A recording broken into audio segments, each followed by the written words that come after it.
Hey guys, welcome to this Ready Set Crypto video. So this is going to be a nice continuation to the video I did yesterday. Essentially, we're looking for killer opportunities that are low market cap for their potential.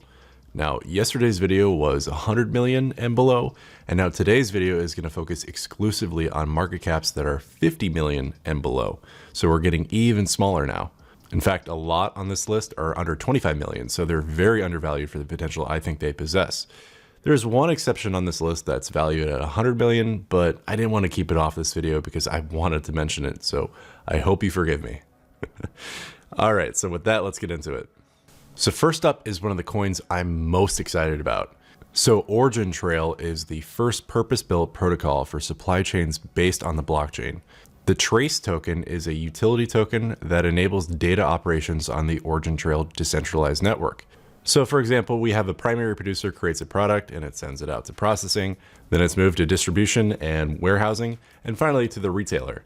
Blockchain technology will allow all 5 of these entities to check information on a specific shipment in real time. There's no paperwork to get lost or panic because someone isn't sure where something is.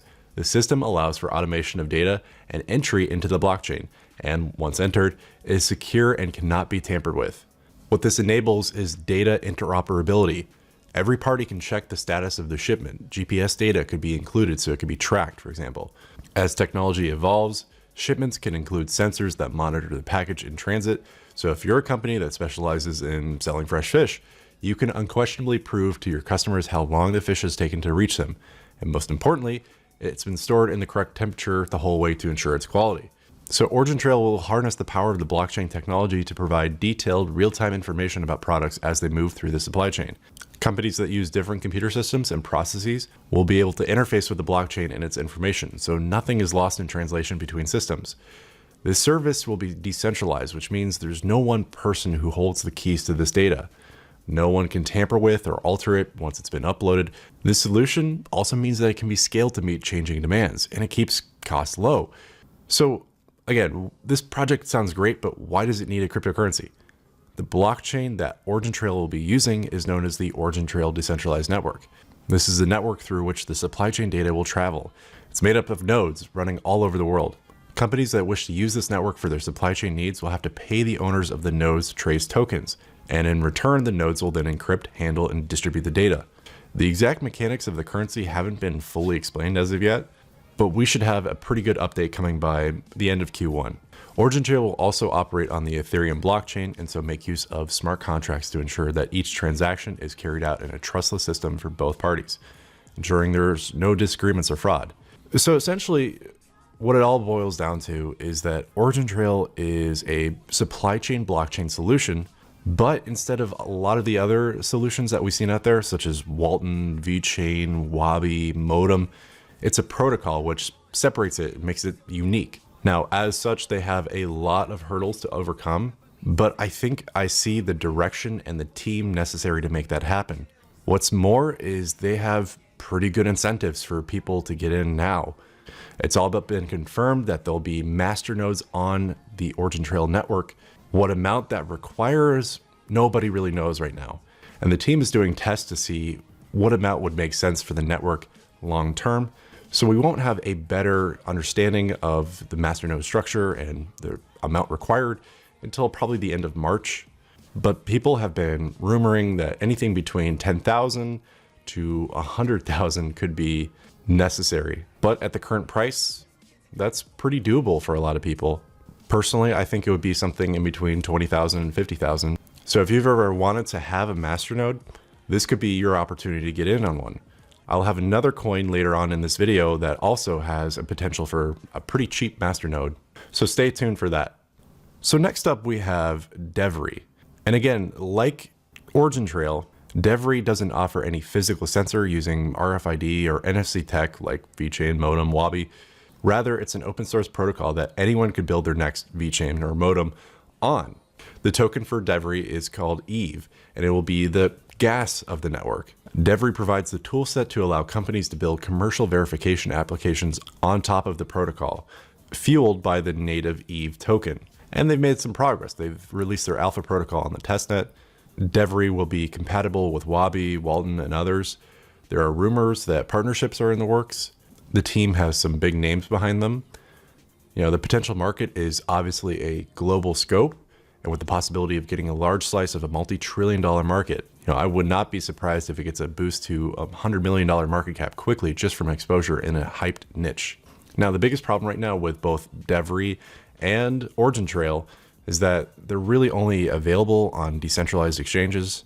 But the good news is that I found that the decentralized exchange, IDEX, is actually really not that hard to use once you figure it out, and is not as painful as Ether Delta has been. So that's your opportunity to get in before people definitely get on these two. Of the two, I would say OriginTrail is definitely better along, more developed, and I personally like it more, but you know, they both have really great potential. So I would definitely check both of them out. And so it's pretty obvious by now that RFID blockchain and the Internet of Things blockchain is one of my favorite sectors in crypto. And so another coin that's being developed in this space is IOTChain. And this is the exception I mentioned earlier, as it has a $100 million market cap.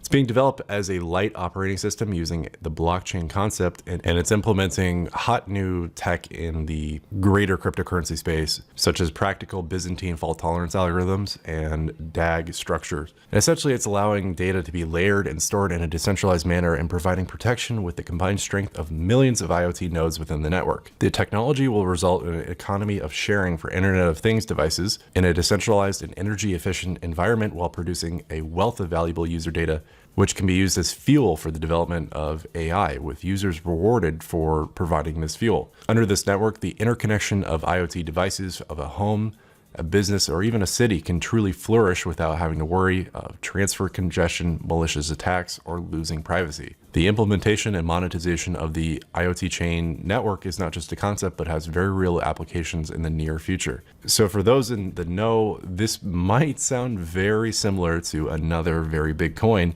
IOTA. And that's because it is. It's targeting a lot of similar goals and objectives and implementations that IOTA is. What makes it different is that it's going about them in a little bit different way, and it's coming at this from a different cultural perspective. I've heard this project referred to as the Chinese IOTA. And given context, it does make a lot of sense. China often likes to do their own things. You know, just look at Neo compared to Ethereum. So I, for one, am kind of excited to get into something early that could be the next IOTA challenger. So next up, we have a very low cap coin that is trying to solve a very niche application. The problem that it's looking at is that over 250 million immigrants all over the world face two major problems when trying to support their friends and family at home. The cost of remittances is too high, and they have no visibility into the use of the funds. The nature of cross-border cash transfer is such that transactions are subjected to multiple layers of processing to satisfy government regulations, navigate legacy banking systems, and agent networks of international money transfer operators. However, over 40% of all remittances are for non-cash needs like food, clothing, medicine, and utility bills. These transactions are straightforward, and senders don't deserve the struggle to complete them. So to solve this, we have the coin SureRem. It's a platform for global non-cash remittances, powered by blockchain. It brings the cost of remittances down to zero and provides visibility into the use of funds. The platform connects senders of value globally directly with the merchants that have the goods and services needed by their recipients back home. Remit tokens will be the primary tool for accessing digital shopping vouchers, utility bill payments, and mobile airtime services within the SureRem platform. What I find exciting is this is one of the first new ICOs on the Stellar platform, a fast and secure blockchain platform. And I think they've got a really good roadmap and have already made a lot of progress. So if this problem sounds interesting to you and their solution viable, I would definitely give this one a look. Our next coin is a very small coin, but I think it's got another really cool mission. So the main mission of the Smartlands platform is the creation of a new class of low-risk tokens based on real high profitability assets. The major idea behind Smartlands is the tokenization of agricultural assets. In the process of tokenization of the agricultural assets, they also deal with the tokenization of the real economy assets that are closely related to agriculture. For example, a walnut processing line, or pig farms, or grain elevators. It means that their platform can be suitable for both farms and orchards and other production assets. Quite simply, I think this is another cool niche that digital tokenization is approaching, and serves as a harbinger for how it's going to affect our digital economy going forward. You know, physical assets are going to have digital values, and cryptocurrencies will be the bridge between those two. So it's really cool to see platforms like Smartlands looking into the future and trying to build solutions. So next up we have Payfair, and Payfair is one I've talked about before. It's a system that allows individuals to trade using a decentralized escrow service. For example, if person A wants to sell an in-game currency for Ethereum and person B wants to buy that in-game currency for Ethereum, they can use PFR to be assured that neither party can scam the other. They're also working on a system to directly convert between fiat and PFR. Essentially, it allows decentralized trading between multiple parties through an escrow service monitored by the PFR service. I like that it's a much more efficient and controlled version of local Bitcoins. Now, what's interesting and why I bring this up is that PFR is still not available on any big exchanges, so it's really not on anyone's radar, but they will have masternodes, which they're calling trust nodes, by the start of April that will pay something around 0.8% of transactions for what amounts to essentially a $1,500 investment right now, or 10,000 PFR for a node. If you want to build a portfolio centered around passive rewards, dividends like this, this is a very cheap and easy way to do that. It's still yet to be seen if PFR can really take off, but I'm excited for the possibilities. So the last coin I'll look at today is called Encryption. They use blockchain to allow individuals to easily and securely upload their raw genetic data file from a company like 23andMe. This data is then anonymized and paired with a smart contract to enable organizations and individuals to access it. For example, a researcher from Germany searches the gene chain for people with glaucoma. The result is 1,000 people from 4 different continents with 25 different nationalities. This majorly simplifies the data aggregation and acquisition process so real research can happen, and it's very exciting. Encryption was just featured in the New Scientist magazine yesterday, so there's certainly interest in the scientific community. If a scientifically focused blockchain solution sounds interesting to you, I would definitely give this one a look over, as it's one of the best use cases I've seen in a while. So guys, thank you very much for watching. If you enjoyed the video, please hit the like button. And if you're new here, please hit that subscribe button so you can continue to see high quality crypto analysis. And don't forget to hit the bell next to the subscribe button to be notified when we put out new videos. Additionally, check out the description for a link to our daily newsletter. Thanks again for watching, guys. I'll catch you in the next one. Cheers.